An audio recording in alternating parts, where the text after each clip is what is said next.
Le cours IMINDIS décrit le CMH, c'est-à-dire complexe majeur d'histocompatibilité, et cela nous permettra d'aborder le polymorphisme individuel de l'immunité. Le CMH est un groupe de gènes qui codent pour des protéines membranaires. Il présente un fort polymorphisme individuel, ce qui explique son rôle crucial dans le rejet de greffe.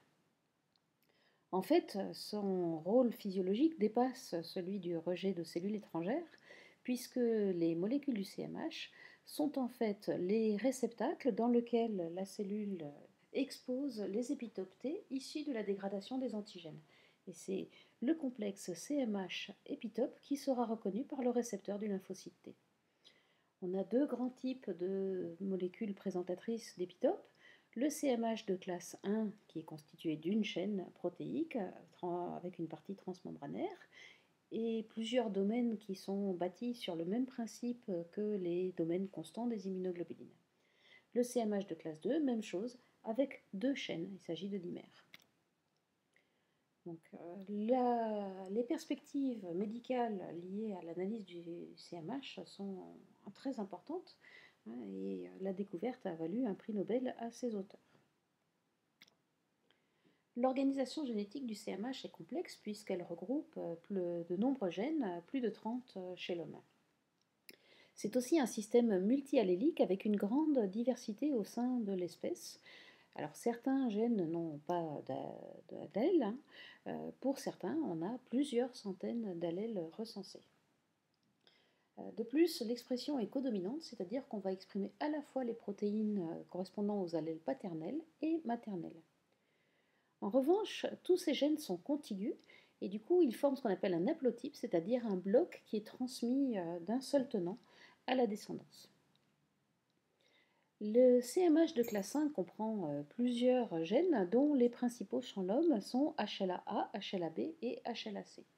Ces antigènes du CMH de classe 1 sont présents sur la quasi-totalité des cellules de l'organisme, ce qui explique qu'elles sont rejetées en cas de histo-incompatibilité dans une greffe. Donc quasi-totalité, sauf les globules rouges, sauf les cellules germinales et sauf quelques cellules embryonnaires et cellules souches qui n'expriment que des allèles que des gènes qui ont un seul allèle dans la population. Les antigènes du CMH de classe 2, eux, sont restreints à certaines populations cellulaires. Chez l'homme, les principaux antigènes de classe 2 sont HLA-DR, DP et DQ. Les cellules qui expriment ces antigènes sont des cellules entre guillemets professionnelles de présentation des antigènes, puisqu'elles vont avoir un rôle très important en présentant à la fois via le classe 1 et via le classe 2 des épitopes.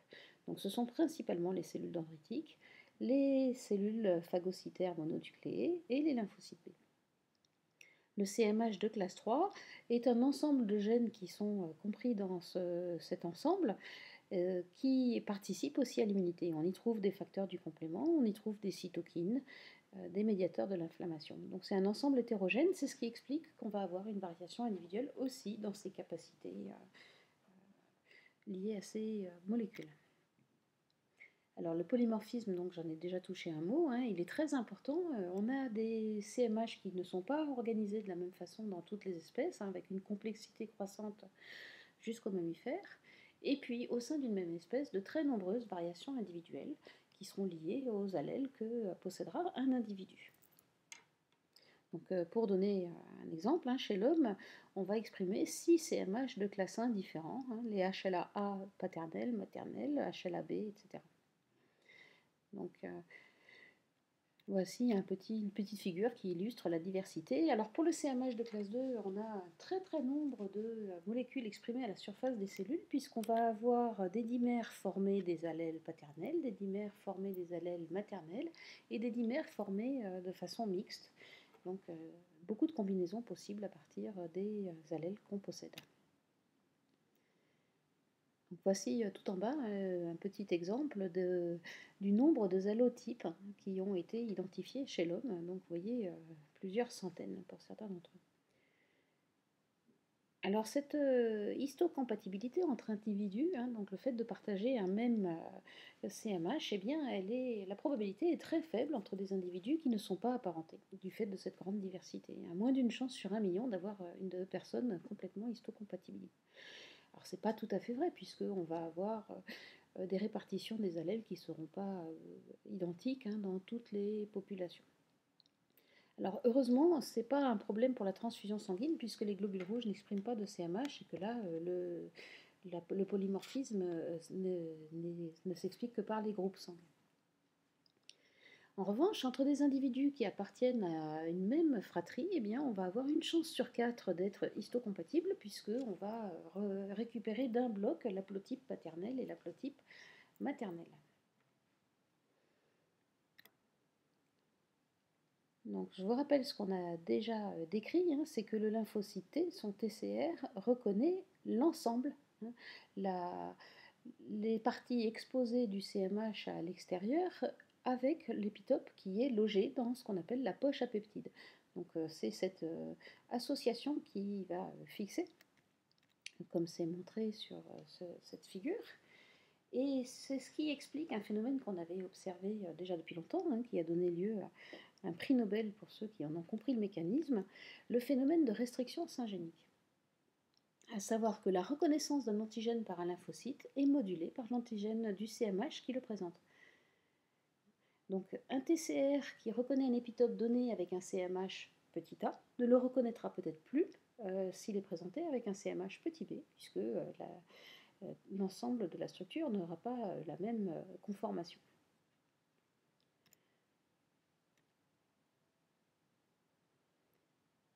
Donc ça, c'est quelque chose qu'on verra plus en TD pour que vous ayez bien une bonne compréhension de la façon dont se font ces interactions entre les lymphocytes et les cellules qui exposent les antigènes.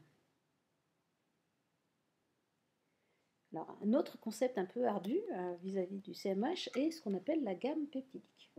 Pour qu'une molécule du CMH expose l'épitope de façon efficace, il faut qu'il y ait suffisamment de liaisons qui se forment entre cet épitope et cette molécule du CMH pour qu'il y reste au moins quelques heures, le temps qu'un lymphocyte puisse réaliser qu'il y a un épitope à reconnaître. Et donc ça va résulter des liaisons faibles qui se font entre l'épitope et le CMH, ce qui explique qu'en fonction de l'allèle du CMH, eh bien, on n'aura pas tout à fait les mêmes épitopes qui seront capables de s'effixer. C'est ce qu'on appelle la gamme peptidique, hein, l'ensemble des peptides qu'une molécule donnée du CMH est capable de présenter. Donc maintenant, comme l'illustre la figure très jolie qui est à côté, hein, c'est de la modélisation mathématique qui permet d'identifier quels seront les épitopes qui se fixeront le mieux. Et donc la conséquence biologique, c'est que les capacités de présentation d'un antigène dépendent du CMH d'un individu. Vis-à-vis d'un antigène X, certaines personnes présenteront bien un des épitopes et d'autres non, parce qu'il se fixera moins bien leur CMH. Donc une très grande influence du CMH sur la capacité d'un individu à reconnaître un antigène. De plus, la consanguinité va diminuer le nombre d'allèles du CMH exprimés, hein, puisqu'il n'y aura plus que une variante si le père et la mère ont déjà le même allèle. Et donc le panel de CMH et donc d'épitopes qui peut être présenté sera diminué. Cette diapo est très importante parce qu'elle explique en quoi les deux systèmes de CMH sont complémentaires. En ce qui concerne le classe 1, quasiment toutes les cellules l'expriment. Les mécanismes moléculaires qui associent les épitopes au classe 1 se font essentiellement dans le cytoplasme, ce qui fait que la situation courante est qu'un antigène est exprimé dans le cytoplasme, par exemple au cours d'une infection virale, et que la cellule va donc exposer des épitopes à sa surface. Dans ce cas, le lymphocyte qui va réagir est un CD8, parce que la chaîne accessoire au récepteur, qui est le CD8, se fixe sur les domaines du CMH de classe 1. Les CD8 ont des capacités cytotoxiques importantes, donc dans ce cas-là, il est possible que la cellule qui présente une anomalie soit immédiatement détruite par le CD8. En ce qui concerne le CMH de classe 2, donc ça ne concerne que certains types de cellules qui sont capables de récupérer des antigènes dans leur environnement par phagocytose ou par pinocytose, et ensuite de les associer au CMH de classe 2. Donc c'est plutôt un système où la cellule rapporte ce qu'elle trouve de son environnement pour le présenter à des lymphocytes T de type CD4, puisque là c'est la chaîne accessoire CD4 qui va stabiliser la formation du complexe entre le récepteur T et le CMH. Les lymphocytes T CD4 ont surtout la capacité de produire des cytokines et donc de moduler la réponse immune en réponse à cet antigène. Alors un moyen mnémotechnique simple est que 8 fois 1 est égal 4 fois 2. Donc sur cette diapo, c'est simplement vous rappeler que sur le site internet, vous trouverez un tableau plus complet pour l'ensemble des propriétés des différentes classes du CMH. Alors le fait que le CMH soit polymorphe est très important. Alors évidemment, il y a un polymorphisme entre les espèces qui dépend de leur degré d'évolution. Mais il y a aussi un polymorphisme intraspécifique. Et ce polymorphisme, en fait, il garantit une hétérogénéité de la population face à un agent pathogène. Dans chaque maladie, il y aura des individus qui seront plus résistants que les autres parce qu'ils auront de très bonnes capacités de présentation des antigènes et donc montreront une réponse immune plus efficace. Donc c'est un avantage adaptatif. Évidemment, si tous les individus ont le même CMH, ils pourront être très résistants à une maladie et pas du tout à une autre. Donc ce polymorphisme, il est aussi au niveau du classe 3, avec des capacités inflammatoires ou des capacités antitumorales plus ou moins marquées selon les individus et selon l'allèle qu'ils portent. Donc cela aboutit à une transmission héréditaire des capacités immunes, puisque le CMH est transmis par haplotype, donc conférant dans certaines populations une meilleure résistance aux maladies infectieuses par sélection des individus, mais aussi au contraire indiquant que certains individus seront plus sensibles en fonction des allèles du CMH qu'ils possèdent. Et c'est le cas par exemple de plusieurs maladies auto-immunes dont on a prouvé la corrélation avec la possession de certains allèles du CMH.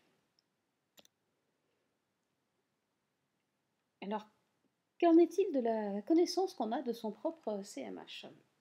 En fait, l'analyse, l'identification du CMH d'un individu ne se fait pas en pratique courante parce que c'est un petit peu compliqué. On va la pratiquer dans le cadre de la médecine de greffe. On a plusieurs méthodes. La méthode classique utilise des anticorps de référence contre les principaux allèles. On peut aussi utiliser des sondes génétiques qui donneront une information beaucoup plus précise. Et enfin, une dernière technique est une technique biologique que je vais décrire dans une diapo suivante. Une autre façon de l'identifier, eh bien, c'est celle qui a été mise en évidence par plusieurs équipes de recherche, c'est que le CMH participe à l'odeur corporelle et qu'elle est donc la base d'une reconnaissance individuelle chez les animaux qui ont un sens de l'olfaction développé. En effet, ces protéines du CMH sont présentes, puisqu'elles sont exposées sur quasiment toutes les cellules, elles sont présentes en grand nombre dans les sécrétions, comme la sueur ou l'urine. Et il a été prouvé par de nombreuses équipes que l'odorat permettait donc d'identifier un individu sur la base de ce signal CMH. Et c'est ce que font par exemple les chiens sauveteurs qui sont capables d'identifier un individu parmi plein d'autres uniquement sur l'odeur d'un t-shirt. Cela a des conséquences importantes dans la façon dont les animaux interagissent entre individus, puisqu'on a prouvé que ça intervenait dans le choix des partenaires sexuels avec une préférence pour un individu qui aurait un CMH différent du sien, ce qui entretient la diversité, et aussi une préférence d'une femelle pour des jeunes qui auraient son CMH plutôt qu'un autre CMH, donc une attitude un peu plus égoïste portée sur la sauvegarde de ses propres petits plutôt que ceux des autres. Alors la réaction lymphocytaire mixte consiste en fait à exposer les lymphocytes d'un receveur aux cellules d'un donneur et voir s'ils vont réagir, le premier temps de la réaction in vitro étant la prolifération. Évidemment, s'il y a prolifération, ça montre une histo-incompatibilité et donc l'impossibilité de procéder à la greffe. Voilà pour ce cours sur le